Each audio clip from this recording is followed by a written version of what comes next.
بسم الله الرحمن الرحيم فإن آمنوا بمثل ما آمنتم به فقد اهتدوا فإن تولوا فإنما هو في شقاق فسيكفيكهم الله وهو السميع العليم فَإِنْ آمَنُوا، اور اگر یہ ایمان لے آئیں یہودی یا عیسائی بِمِثْلِ مَا آمَنْتُمْ، جیسے کہ تم ایمان لائے ہو. اور ہم کیسے ایمان لائے ہیں وہ پچھلی آیت میں گزر گیا. دیکھا؟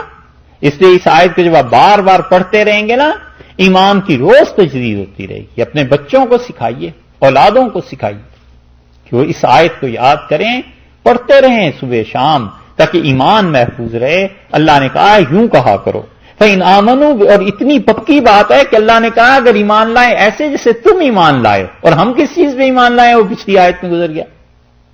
تو کرائٹیریا مقرر کر دیا نا کہ ایمان وہ ہے جو اس آیت کے مطابق. فَإِنْ آمَنُوا بِمِثْلِ مَا آمَنْتُمْ، اور اگر وہ ایمان لائیں جیسے کہ تم ایمان لائے. اچھا صاحب، یہ با کا لفظ کیوں استعمال کیا؟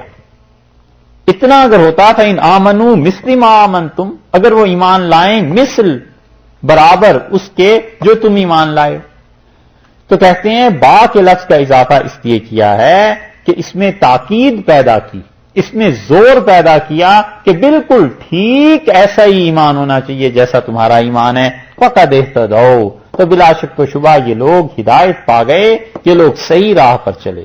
وَإِن تَوَلَّوْا، اور اگر یہ منہ پھیر لیں، فَإِنَّمَا، تو یقیناً ہم فی شقاق، یہ لوگ ضد میں پڑ گئے ہیں. سمجھ انہیں بھی ہے کہ ایمان کیا ہے اور کفر کیا ہے، مگر اگر یہ منہ پھیر لیں اور تمہاری بات کو نہ مانے یہ یہودی، تو فی شقاق، یہ ضد میں پڑ گئے. یہ فَسَيَكْفِيكَهُمُ اللَّهُ، سو اللہ کافی ہے تمہارے لیے.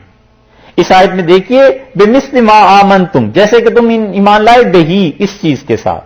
اس ہی کی ضمیر میں مفسرین کہتے ہیں یعنی اس قرآن پر ایمان لائیں یا رسول اللہ صلی اللہ علیہ وسلم پر ایمان لائیں، جس پہ بھی، لیکن ایمان ایسا ہونا چاہیے جیسا تمہارا ایمان ہے. اللہ نے کہا بس ایسا ایمان یہودیوں اور عیسائیوں کا ہو ہمارے ہاں قابل قبول، اور اگر نہ ہو نہ قابل قبول. اور اگر مسلمانوں کا ایمان بھی یہودیوں عیسائیوں جیسا ہونے لگے تو پھر کہاں تو یہ کہ ہمارا ایمان اللہ نے کہا ہے کہ تم جیسا ایمان لائے ہیں، اور کہاں یہ کہ مسلمان اپنے دین میں علیہ باللہ وہ سوچنا شروع کر دیں کہ کہاں کہاں سے عیسیٰ علیہ الصلوۃ والسلام کی رعایت میں صلیب کا بھی کچھ تذکرہ ہو جائے، کچھ اور چیزوں کا بھی تذکرہ ہو جائے. یہ بھی آیت قرآن میں نہ ہوتی، یہ بھی نہ ہوتی، کوئی ظلم کی بھی کوئی حد ہوتی. فَسَيَكْفِيكَهُمُ اللَّهُ، اللہ نے کہا ہے اللہ کافی ہے تمہارے لیے. وَهُوَ السَّمِيعُ، اور اللہ ہی کی ذات ہے جو سنتی ہے، اس کے علاوہ کوئی تمہاری دعاؤں کو نہیں سنتا. دیکھا پھر اللہ آ گیا نا السمیع. اور یہ سمیع اور علیم دونوں فعیل کے وزن پر ہیں، اور فعیل میں یہ خوبی پائی جاتی ہے کہ اس میں تکرار پائی جاتی ہے اور تکثیر پائی جاتی ہے، یعنی بار بار اور بہت زیادہ. یہ دونوں اس میں بنیادی خاصیتیں ہیں. السمیع، اللہ بار بار سننے والا ہے. العلیم، اور علم والا ہے، ایک ایک چیز کا علم، اسے سب چیزیں پتہ.